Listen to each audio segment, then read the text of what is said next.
What's up, everybody? So I've been behind on a lot of reviews and a lot of other stuff, life stuff. So I'll be doing a jumbled review of 3 movies I've seen that I needed to do reviews for. Pardon if this isn't the best editing and quality that I've usually done. You'll notice by the clip art of the first film that we're doing. These are things I've made in paint of all these movies. So enjoy that. And obviously you can see the big blue hedgehog on the screen. And the first one I'm talking is Sonic the Hedgehog. This is directed by Jeff Fowler. Stars Ben Schwartz, James Marsden, Jim Carrey, Tika Sumpter. A lot of fun, surprisingly for me. And what's interesting is a lot of people are talking about how fun Dr. Robotnik is. And I don't necessarily love Jim Carrey's Robotnik. I don't know what it is if they gave him full reign to do Jim Carrey-isms. It just feels like, haha, do the funny thing to make us laugh type of thing. There's a couple lines that I do think are fun, and I think he is a fun actor. But with that said, I don't know if that's the actor you need, if he needs to be at that level for a Sonic the Hedgehog movie, if that makes sense. But with that said, sort of semi-spoilers, but if he comes back, if he's in sequels, I am all for that at this point, I guess. One thing that I did not expect is I actually really liked the dynamic between Ben Schwartz and James Marsden. I don't know what it was. There was something that was just pretty pure, and the overall road tripness of their journey, I wound up kind of liking, even though it's so cliche and cheesy and bad. But I don't know, I had a fun time with that, and I think there's enough jokes, there's enough set pieces in here to sort of keep people's attention. I know a couple people have mentioned if this was still a kids movie, or if this was a kids movie of the 90s, everybody would lose their minds. I don't know if that was the case, if that would be the case. I think that's a really interesting thing to think of. I think if you watch it in the context of a movie that was made for children, I think it does. It's like, oh, hey, this succeeds at just doing that, which is perfectly fine. It's good for a film to know its lane, its target audience. And I went to this movie, and as soon as I realized I was surrounded by 10-year-olds, I went with my girlfriend, and it was mostly 10-year-olds and their parents that were there. I was like, oh, this isn't a movie that's like, hey, nostalgia for Sonic, which is so interesting that Sonic is still popular with the teens, I guess. Maybe it's the Sonic Boom show where he's got the big old legs. But yeah, I'm surprised that he's still relevant, I guess. And I think part of that, I have a little bit of a theory. Obviously, okay, I'm not a firm believer, not the most firm, but I kind of believe the theory that the whole redesign was faked. And the only reason I think that is because they released the trailer so late.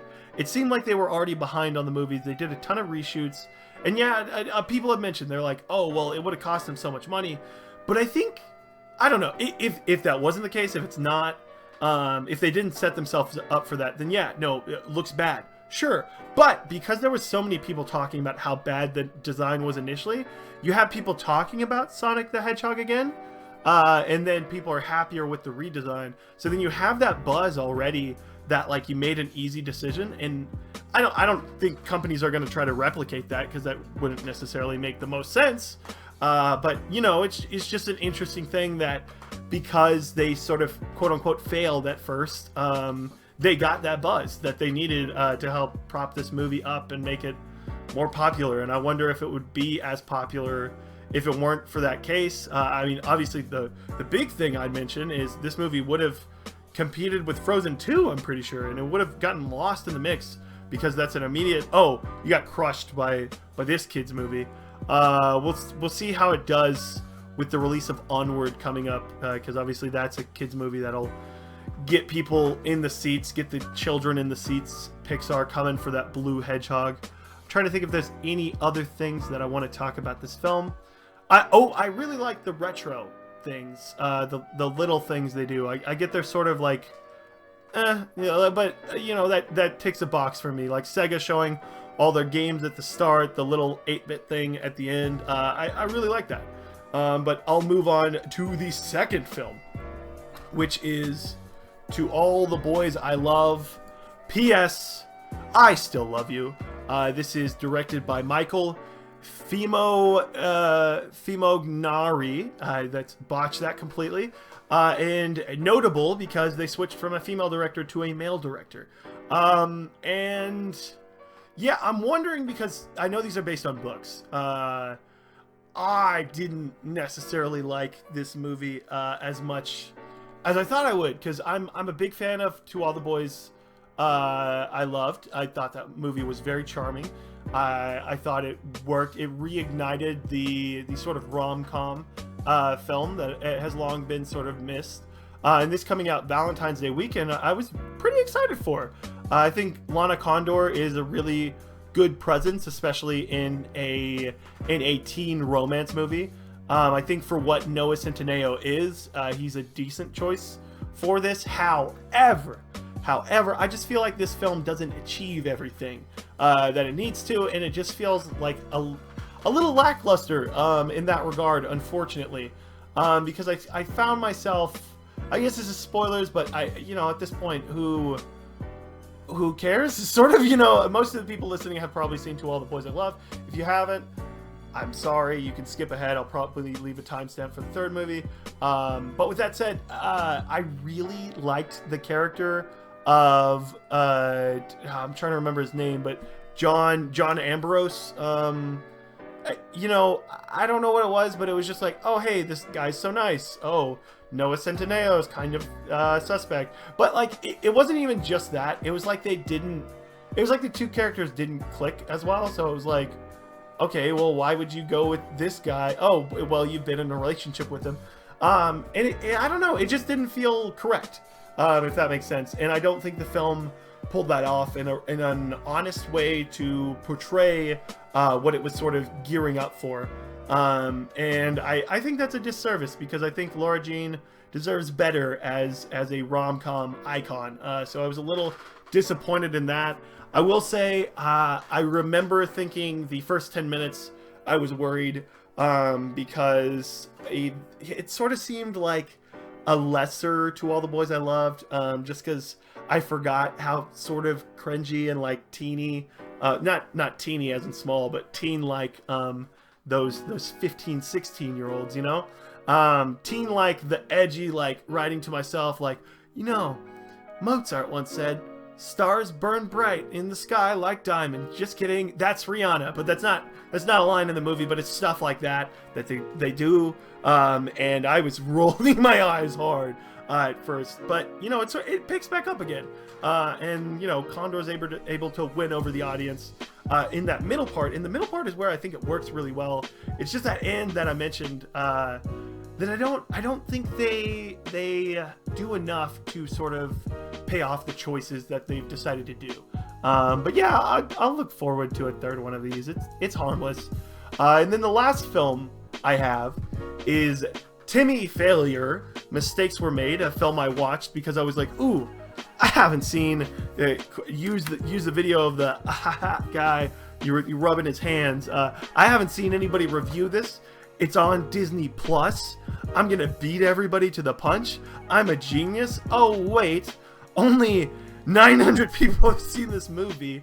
I goofed. I didn't realize, it wasn't, it hadn't been seen by that many people, which, whoops. But we're here now. So how is Timmy Failure Mistakes Were Made? I don't know. I have a lot of trouble with this movie just because I think it is trying a lot of fun stuff. It has a lot of vignettes. I watched part of it with my friend Turtle. It has a lot of vignettes that she pointed out are like the kids' version of Family Guy skits, which actually do work well.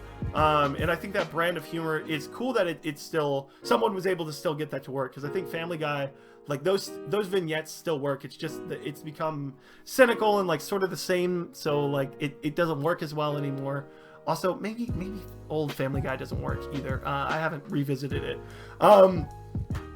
But overall, I really don't know what to make of this film. It comes to us from Tom McCarthy, who's a Best Picture winner for Spotlight. So that's really interesting. And then he does like The Cobbler and this, which is baffling to me. Really interesting career from old Tommy McCarthy. He also has this win-win movie that's very. This is Win-Win is very similar to Timmy Failure. So I wonder if it's him returning to that sort of down on his luck genre that he maybe he enjoys, which is good. It's good if he enjoys that. But with that said, I think what I ultimately don't like is I think the film doesn't have enough of the right heart, like movie heart, because midway through I think there is something to make here of a weird, awkward kid that, you know, is still believing in his imagination, runs his detective agency, but the movie is bonkers as well. You know, all those vignettes that I talked about. I guess I'll look. There's this crazy side story that they do with Russian people, and they really just look like hipsters of San Francisco. This takes place in Portland, so not that far, but really interesting choice for them to be like, yeah, those crazy Russians, right? Which is like little kid logic, I guess. But he also has a polar bear, and I really actually like the polar bear, but I never feel like it makes sense for the story, if that makes sense. And I feel like there's some things at the end where they're trying to do like a interesting metaphor, but it really doesn't pay off. And I don't think I like the character of Timmy Failure. But with that said, I actually found myself really enjoying the adults in this movie. And maybe it's because, plot twist, I'm an adult. Go figure. And I actually mean all the adults besides Wallace Shawn. That's not to say Wallace Shawn isn't good. He's just doing something completely different. All of Craig Robinson, Kyle Borheimer, and Ophelia Lovey Bond, all of them are sort of guiding Timmy. They're mentors for him. And Wallace Shawn literally calls him failure. How are you going to do that to a little 10-year-old or 11-year-old? Like, you're going to be like, hey, failure, you got to get in line, dude. You got to be that way, you know? You got to do things, failure. Like, that's rude. But yeah, overall, I like the ensemble that they actually surround with Timmy. There's a couple of child actors. The Chloe Coleman, who's going to be in My Spy, which I've seen trailers for like forever now. She was solid. And I don't know. I think there's more to talk about with this film if you've seen it. I don't want to spoil things because there's a lot of things besides the Russians that are absolutely bonkers that it sort of does. And that's sort of what you want from a kid's movie. So, you know, maybe kids like this a decent bit.